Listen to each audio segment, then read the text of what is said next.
கங் கணபதியே நம. அனைவருக்கும் வணக்கம். கந்த புராணத்தின் இந்த பதிவை உங்களுடன் பகிர்ந்து கொள்வதில் மிக்க மகிழ்ச்சி அடைகிறேன். இச்சாசக்தியாகிய வள்ளியும் கிரியாசக்தியாக தெய்வானையும் விளங்க ஞானவேல் தாங்கி மயில் வாகனத்தில் வலம் வரும் முருகப் பெருமானை நம் மன வாகனத்தில் ஏற்றி வைப்போம். 16 பேறுகளையும் தன் 12 கைகளாலும் வாரி வழங்குவான் நம் வடிவேலன். கந்த புராணம் 4 யுத்த காண்டம். அதில் 8 உக்கிரன் அதிசூரன் போராட்டம். மற்றொரு தேரின் மீது அதிசூரன் ஏற முயன்றபோது அவனுடைய குதிரைகளை தன்னுடைய காலினால் உதைத்து கீழே விழச் செய்தான் உக்கிரன்.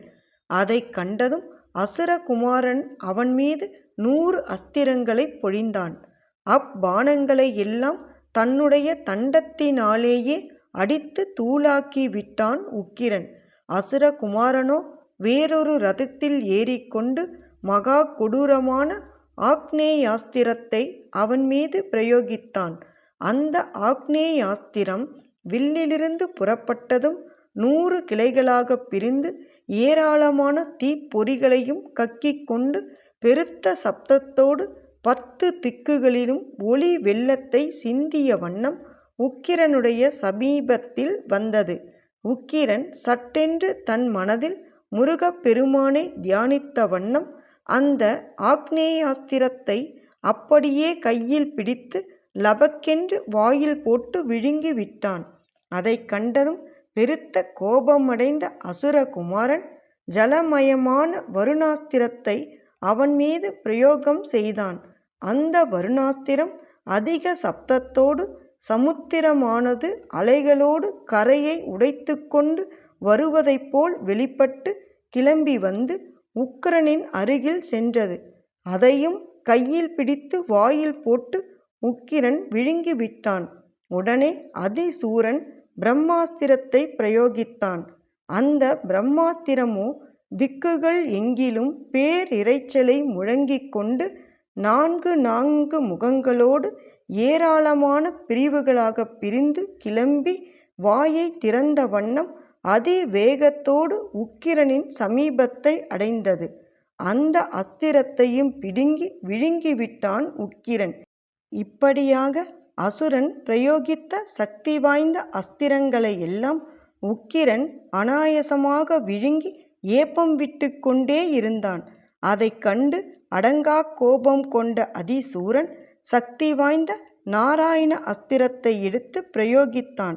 அந்த அஸ்திரம் 10 திசைகளிலும் பிரகாசத்தை உண்டு பண்ணிய வண்ணம் பிரளயகால மேகம் போல மிகுந்த பயங்கரமான பேரொளியை எழுப்பிக்கொண்டு உக்கிரனை நெருங்கி வந்தது. உடனே அவன் அந்த அஸ்திரத்தையும் முருகப்பெருமானின் கருணையால் தன் நாக்கினால் நக்கி விழுங்கி விட்டான். அதைக் கண்ட அதிசூரன், இவன் என்ன பிரம்மாவா, மகாவிஷ்ணுவா அல்லது ருத்திரனா? நான் விடுத்த சகல அஸ்திரங்களையும் இவன் விழுங்கி ஏப்பம் விட்டு விட்டானே என்று எண்ணி வியந்தான். கூடவே அவன் உடலில் அளவு கடந்த பயத்தினால் நடுக்கமும் கண்டது. யுத்த களத்தில் குழுமியிருந்த சகல அசுரர்களும் அவனைப் போலவே அச்சம் கொண்டு கலங்கினார்கள். வானவெளியில் நின்று கொண்டிருந்த தேவர்கள் அனைவரும் உக்கிரனின் அதி அற்புதமான வீர தீரத்தைக் கண்டு பெரிதும் பாராட்டி மகிழ்ந்தவர்களாக அதை பற்றி பிரம்மாவிடம் சென்று கேட்டார்கள்.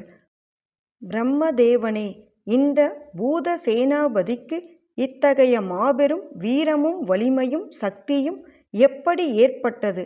அதை தாங்கள் எங்களுக்கு விளக்கிக் கூற வேண்டும் என்று கேட்டுக்கொண்டார்கள். அதற்கு பிரம்மா அத்தேவர்களை நோக்கி, சிவபெருமானை வணங்கி வழிபட்ட பக்த கோடிகளுள் இவனே முதலானவன். பரமேஸ்வரனுடைய கருணா கடாட்சத்தை இவன் பரிபூரணமாக பெற்றிருக்கிறான். ஒரு வினாடி பொழுதிற்குள் சகல பிரம்மாண்டங்களையும் அழித்து விடுவதற்கான அற்புத வல்லமை இவனிடம் இருக்கிறது. முன்பொரு சமயம் யுத்தத்தில் பிரயோகிக்கப்பட்ட விஷ்ணு சக்கரத்தை இவன் அப்படியே எடுத்து விழுங்கிவிட்டான். அதனால் இவன் பூதகணங்களுக்கெல்லாம் மேலானவனாகத் திகழ்கிறான். பரமேஸ்வரனின் குமாரரான சண்முகரிடம் பக்தி கொண்டவர்களும் உலக நன்மையை கருதுபவர்களும் தேவாசுரர்களால் வழிபட தகுந்தவர்களுமான பக்தர்களுக்கு செய்ய முடியாத காரியம் என்பதுதான் ஏது என்று கூறி முடித்தார்.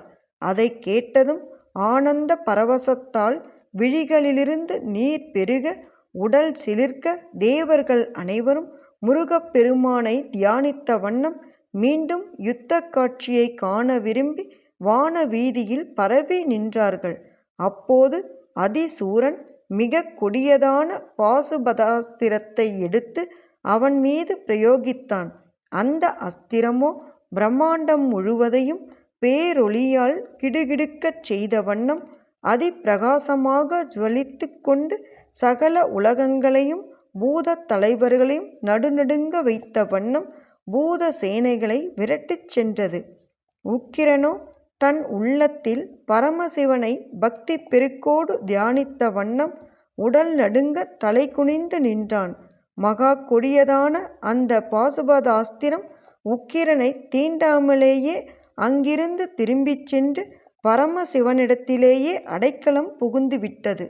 அந்த அஸ்திரத்தை பரமசிவன் முன்பொரு சமயம் ஆதிசூரனுக்கு அளிக்கும்போது, அசுரனே, ஆயுதம் தரித்திராத ஒருவனை நோக்கி இந்த பாசுபதாஸ்திரத்தை நீ பிரயோகித்தால் இந்த அஸ்திரம் மீண்டும் என்னிடமே விரைந்து வந்து சேர்ந்துவிடும் என்று கூறியிருந்தார்.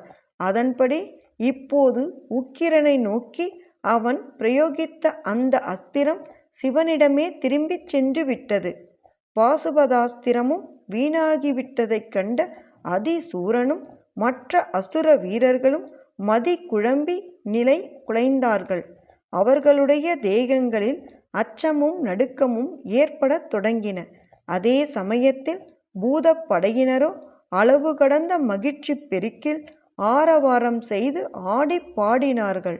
அவர்களின் மீது தேவர்கள் மலர் மாறி பொழிந்தார்கள். அந்த காட்சிகளையெல்லாம் கண்டு அளவற்ற ஆத்திரமும் பொறாமையும் கொண்ட அதிசூரன் விற்றென்று தன் ரதத்தை விட்டு கீழே இறங்கி கையில் தண்டத்தை எடுத்து கழற்றிய வண்ணம் உக்கிரனை நோக்கி பாய்ந்தோடி வந்தான். ஓம் சரவண பவ. எண்ணிய பொருளை அருளச் செய்யும் கந்த புராணத்தை காதலுடன் இப்புவியில் படிப்போர், கேட்போர், நினைப்போர் யாவரும் பசு, பத்தினி, உறவினர், புத்திரன் ஆகிய அனைவரோடும் ஆனந்த வாழ்வை வாழ்ந்து இந்திரனைப் போல தலைமைத்துவமும் இன்பமும் மிக்க வாழ்வையும் வாழ்ந்து இறுதியில் பரமானந்த நிலையாகிய சிவபத பேரும் பெறுவர். வேலும் மயிலும் சேவலும் துணை.